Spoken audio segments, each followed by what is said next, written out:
Hello everyone, my name is Havish Madhupati. Welcome to video number 18 in a series of 100 videos where I teach you how to create consulting charts. What I'm going to teach you today is how to create a chart that presents the current year sales value, and it also shows you the change from the previous year. So the green color represents an increase and the red represents a decrease. Now this is quite a long example, and this is what we are trying to create. It doesn't have particularly any difficult calculations, but there are quite a few of them. So I'm keeping this as a reference for now. Let's make a new sheet. So what we have with us is very simple. There are 6 industries. We have the last year value and the current year value. The first thing I want to do is to find the change, which is very simple. The change is nothing but 23 divided by 22 minus 1. Let's make that into a percentage.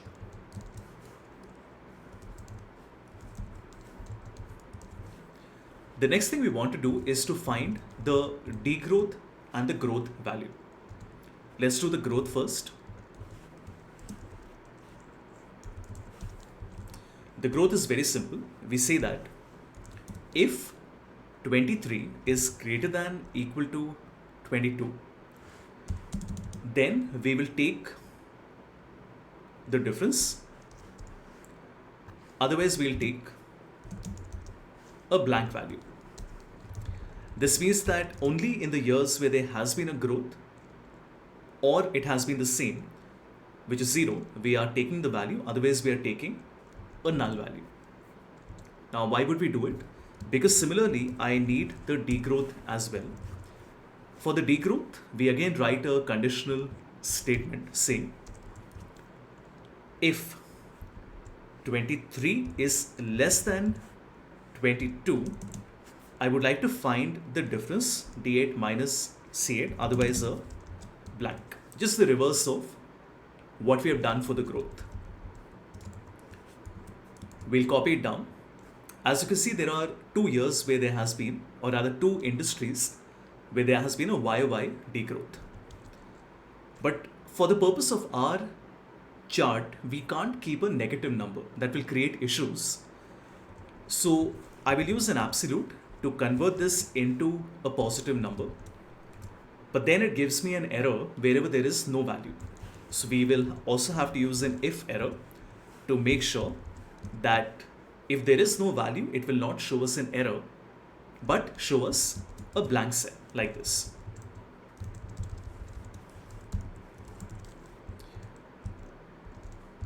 Now what we want to do is to add a gap.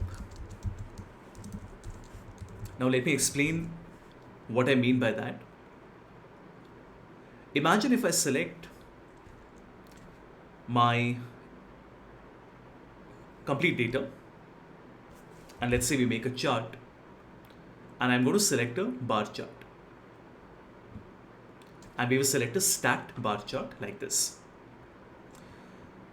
First thing we want to do is to go to chart design and select data.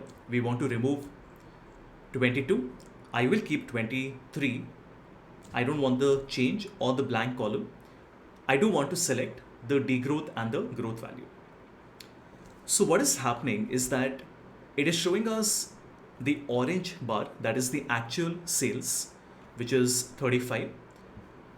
60, and then it is showing us the growth value, which is 25. But that doesn't make sense, because if you look at the reference chart that we have, I want to have a gap between the sales value and the change rate. It can't all come one after the other. But that gap isn't a fixed number. That gap itself will be calculated dynamically. So how do we do that? Let us assume that our gap is started at the 400, just as an example. And we'll add our gap here.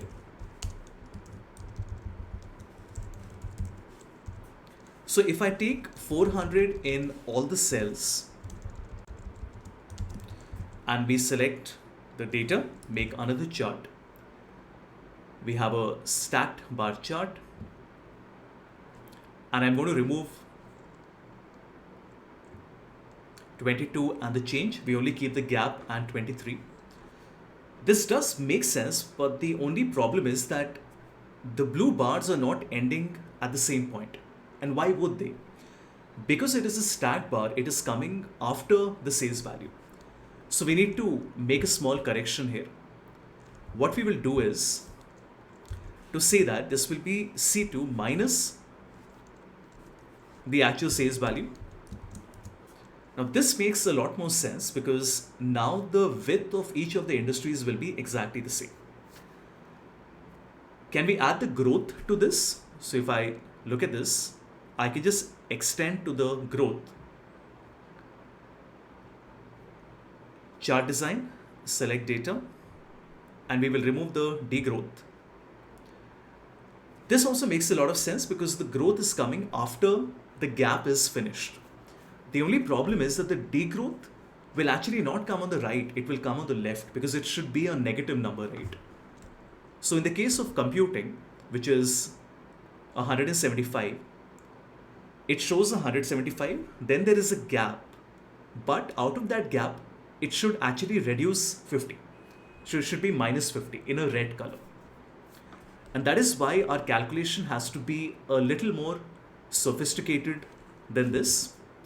So what we are saying is, if degrowth is not equal to blank, then I would like to find the difference between the gap, my actual sales value, and the degrowth value. Otherwise, we'll keep the difference between the gap and the sales value. So we'll just have to modify this. We will say, if my degrowth is not equal to blank, then I would like to find the difference between the 400 gap, my sales value, and the degrowth. Otherwise, it is simple. It is just the gap minus the growth value. Now, as you can see, what it does isn't something correct. If you just allow me to check this once, we are doing our gap minus the sales value minus the degrowth.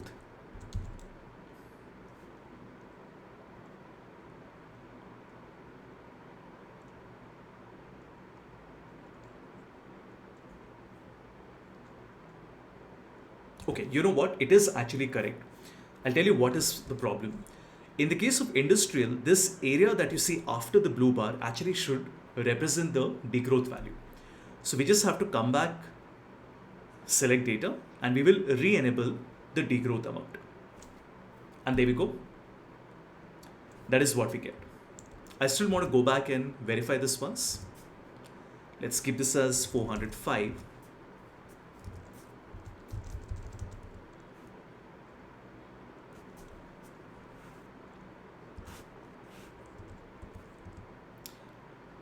I just want to go back and double check my formula. C2 minus G9 minus D9.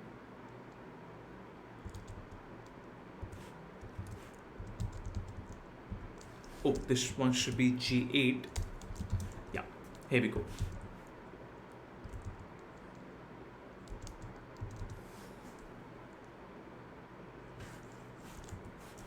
And let's make sure we keep a if error as well.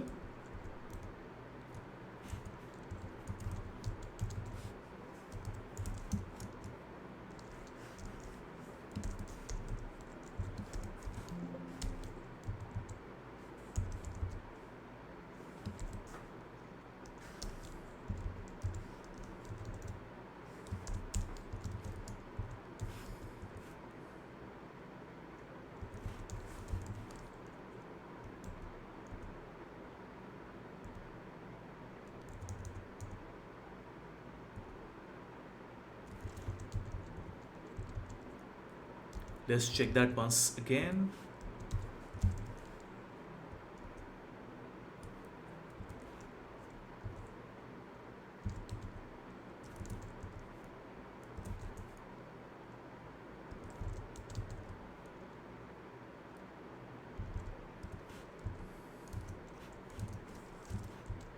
I just take the formula for reference and make sure that I'm doing everything correctly. So if G8 is not equal to blank, then we are doing C2 minus G8 minus D8. That seems all right.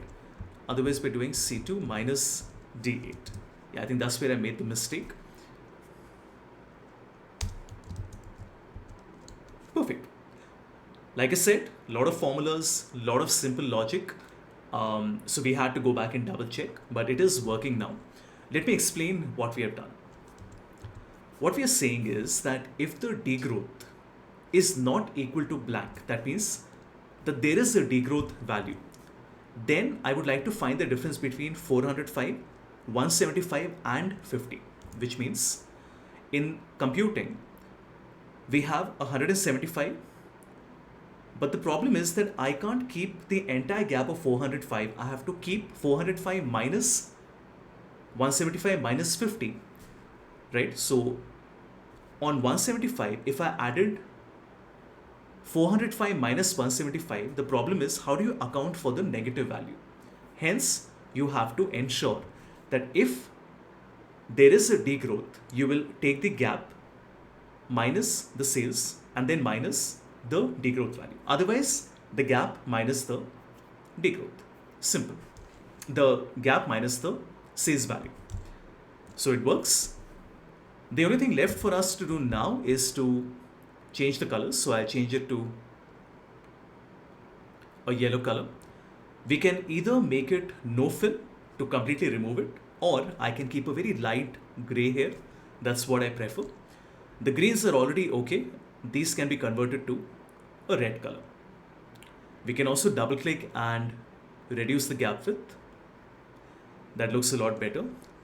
Remove the legend, remove the x-axis. On my sales value, we will add a data label. The only problem is that if I add the data label on my growth value, it shows me a 0 for the negative number. That doesn't make sense. So what we'll do is to add a value from sales, and this will be used as the alternate. So rather than showing the actual growth value, we will show this value. And what do we do here? Simple. We say that if my growth value is not equal to blank, then I would like to show my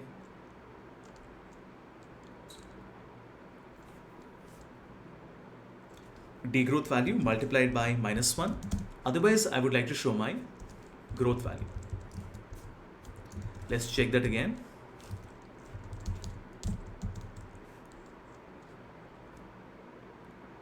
Okay. So we say that if H8 is equal to blank, then I would like to show G8, otherwise H8. As you can see, it is working, but the degrowth, remember, should be shown as a negative number. So in the G8, we will do -1 multiplied by G8, and there we go. Now we can double click on the numbers, remove the value, go to value from cells, and select these values instead. And it does the job. As you can see, let's also add a white fill color at the back. And I think that looks pretty good. A couple of things are still left. Now see, if you look at the gap, that is a number I had kept very conveniently manually. That means there was no logic behind it. What if I had kept 200? This not just looks bad, this is highly incorrect. This means that you have to keep a sufficient gap, but how do you decide that? So what I would do here is to take the maximum of the sales value. To that, I will add the maximum of my degrowth value. But even now, while it is okay, there is literally no gap between the sales value 220 and where the negative value starts. So we also want to take a factor. Now if I keep it at 1 and I multiply this by 1, doesn't make sense, but I can make it 1.5 to increase the gap. Now, why would you want to put in all this hassle and not just keep a number to begin with? Because you want to give a flexibility to the end user in terms of how you would want to present it. And the final thing left is, I would also like to take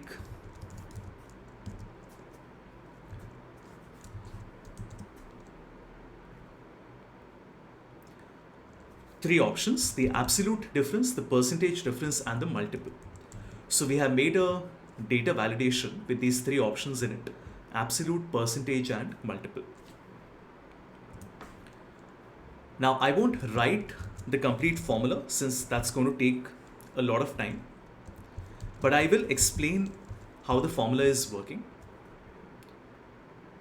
We are simply saying that if the user has chosen absolute difference from the drop down, then I would like to write the same formula, the one we just wrote. Otherwise, if the user is selecting percentage difference, I would like to take the value from column E, which is the change value. And if the user has chosen multiple, we would like to divide 23 by 22 and then take one decimal place, which is 0.0, and then add an X to it. You know what? If you're doing it, we might as well complete it properly. So let me show you the example. First thing we will do is we will say if the user has chosen absolute difference, then this is the formula that gets applied.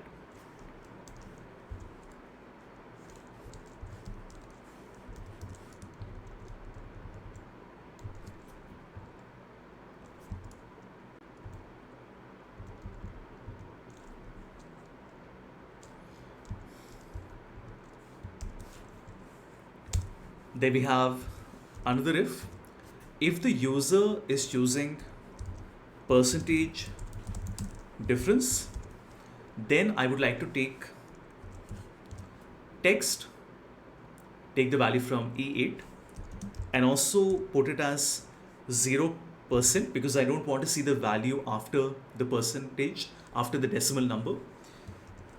And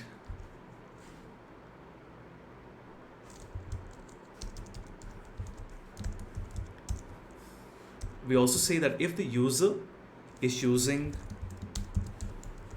multiple, then the answer would be, we are doing a text where we are dividing 23 by 22, 0.0, we want only one decimal place, and we will also concatenate an X next to this.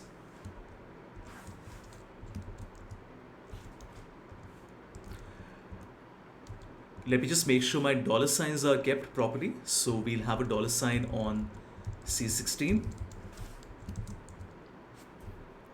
As you can see, I can change it to percentage difference, to multiple, and to absolute difference, and it works. So I hope you like the example.